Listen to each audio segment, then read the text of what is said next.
On va continuer d'incarner la deep tech avec un témoignage. Ce témoignage, c'est le 4e témoignage de l'après-midi. C'est celui de Didier Pradon, ingénieur biomédical chez Atout Innovation.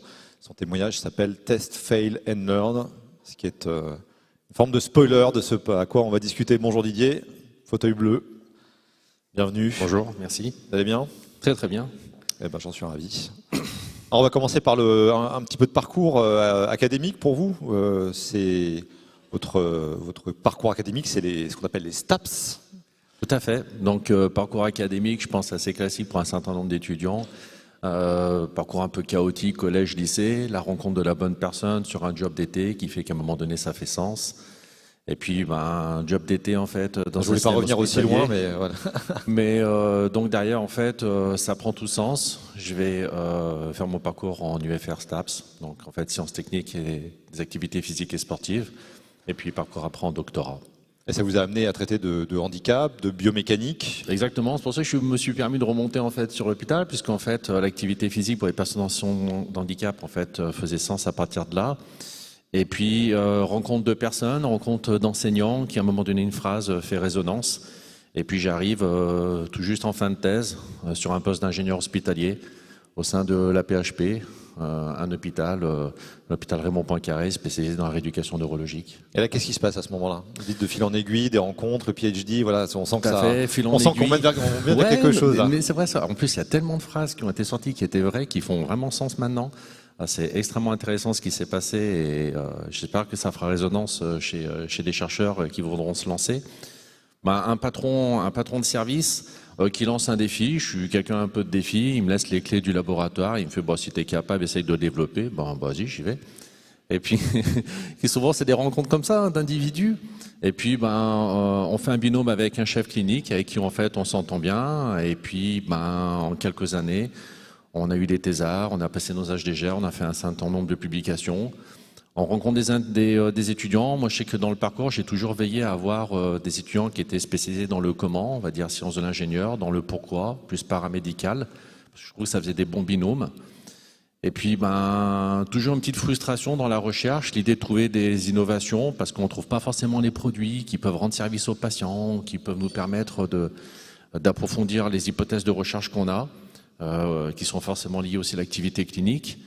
Et puis, finalement, en fait, on bricole quelque chose, on trouve que c'est une idée, on va voir en fait notre employeur pour voir comment on peut breveter ça. Il nous accompagne, on dépose un brevet, on gagne un concours, on continue avec les étudiants qui finalement, en fait, on les perçoit plus comme étudiants, qui on a de la chance se considèrent plus comme étudiants. On se dit, vas-y, on se lance. On se fait accompagner sur le pacte d'associés, on se transforme pour se dire, le matin, j'ai envie de me lever, pourquoi ? Pour faire de la recherche, moi j'aimerais bien développer l'entreprise. Il y a eu ce passage-là aussi dans les témoignages, c'est-à-dire finalement en fait, j'ai l'idée, je considère qu'en fait c'est moi qui suis majoritaire, et finalement en fait pas du tout. On a projeté, on fait non, en fait c'est toi qui vas prendre les risques, donc il n'y a pas de raison. Et ce qui fait qu'on a abordé ce problème très vite, et puis Atout Innovation est arrivé. Atout Innovation, voilà, vous avez faites les transitions à ma place, c'est parfait. Atout Innovation, c'est la start-up que vous avez co-créée, que vous avez créée.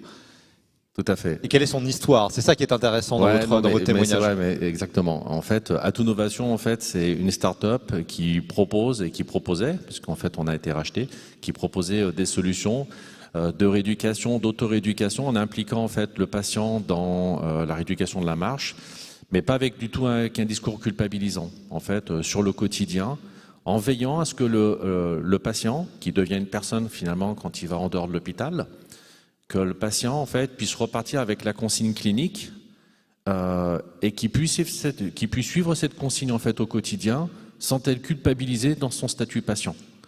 Donc forcément, il y a ce côté positif de retour, positif d'objectif.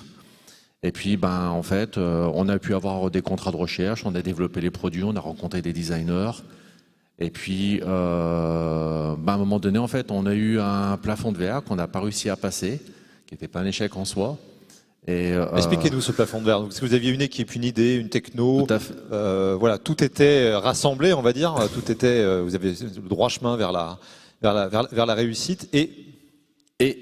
Alors, on s'est fait accompagner. On a eu l'incubateur Paris-Saclay qui nous a accompagnés dans cette réflexion, qui nous a accompagnés aussi dans comment on se projetait. Et là, on a fait preuve un peu de stupidité, finalement. C'est que... Non, mais parce qu'à un moment donné, un terme, c'est un terme. C'est bien, vous le dites franchement. Mais c'est vrai. Ouais. C'est qu'on était très technique, très recherche. Et finalement, une des dernières personnes qui a parlé, qui a dit, en fait, je suis ingénieur et puis j'ai fait aussi une école de commerce, de gros mots. École de commerce, gros mots. Et c'est tellement vrai. Et finalement, en fait, on n'a pas laissé la place à l'autre. On n'a pas perçu. Et c'est qui l'autre, justement, l'autre, en fait, c'est la personne qui, pour que l'entreprise puisse vivre, pour que l'entreprise puisse vraiment se projeter, que le projet, en fait, c'est pas que l'entreprise, c'est le projet puisse prendre sens, qu'en fait, on est une personne qui est vraiment des compétences business. C'est pas parce qu'on a regardé Capital, c'est pas parce qu'on a fait 2-3 UV qu'on est capable de faire un business plan et de raconter toute une histoire autour. Non, à un moment donné, on est vraiment dedans, on l'est pas. Et vous le disiez très bien pendant qu'on préparait cet entretien, vous disiez le business fait confiance au business. C'est-à-dire si vous mettez un costume, ça ne fait pas de vous pour autant. Mais exactement, en fait. Alors, faire des formations complémentaires, en effet, ça peut en fait ouvrir le panel et discuter avec l'autre. Mais l'autre, en fait, il faut qu'il soit aussi vraiment de compétent business. Parce qu'à un moment donné, nous, on a rencontré, en fait, comme tout un entrepreneur, jeune entrepreneur, en fait, des investisseurs. On a fait aussi certains concours et à un moment donné, on a eu ce plafond de verre parce que finalement, on n'était pas réellement crédible dans nos discours business. Et l'erreur qu'on a fait, c'est que on a écouté ça, mais on l'a pas entendu. En fait, on vous l'a dit quand même. On nous l'a dit. Ah mais ça c'est clair et net. On nous l'a dit, on nous l'a même répété, peut-être pas assez fort. En tout cas, on s'est pas complètement projeté dedans. Si ok, on va revoir notre copie et on va revenir. Et finalement, je pense que une des erreurs fondamentales qu'on a fait, c'est qu'on aurait dû en fait s'ouvrir très rapidement. Et quand on a échangé en amont, c'est le retour d'expérience que j'ai. C'est pas un échec, c'est merveilleux. Je souhaite à tout chercheur de passer en fait, d'avoir des étudiants qu'on a pu voir grandir, se lancer dans l'aventure, avoir la start-up qui se fait racheter, voir qu'elle continue derrière, accompagner un peu de loin, c'est excellent. Mais il faut vraiment à un moment donné en fait lâcher prise. Être certain de pourquoi on se lève le matin. Donc moi c'était clair et net, c'était la clinique et la recherche, mais lâcher prise sur la partie business. Et au plus tôt c'est aborder cette partie-là, au meilleur c'est pour l'entreprise et au meilleur c'est pour le projet. Sachant que c'est pas une fin, hein, vous le disiez, la technologie a été rachetée, elle a une vie. Tout à fait. En fait, l'idée elle a une vie. La start-up qui nous a racheté a fait une première levée de fonds. Là, Athanase, en fait, a fait une deuxième levée de fonds. En fait, il a réuni 6 millions d'euros, donc il y a eu cette accélération. Il y a un des fondateurs qui a rejoint l'entreprise en tant qu'ingénieur système embarqué. Et en fait, on est toujours en fait en lien avec lui sur des projets de recherche. Donc, belle histoire. Belle histoire malgré tout. Et on ne vous y reprendra plus ou pourquoi pas encore demain? Mais je vais pas refaire la deuxième boulette. Ça, c'est à peu on ne ferait pas certain. la même erreur en tout cas. En tout cas, j'en ferai d'autres probablement, mais je veillerai en tout cas à bien écouter. Ça, c'est certain.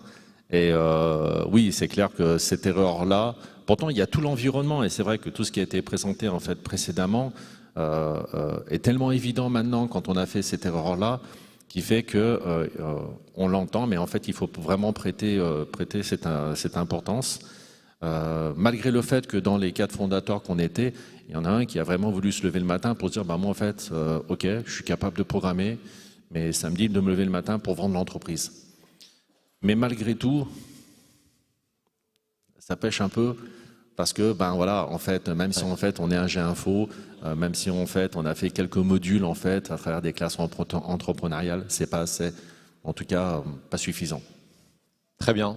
Alors, en tout cas, vous avez testé, raté, allez, et appris.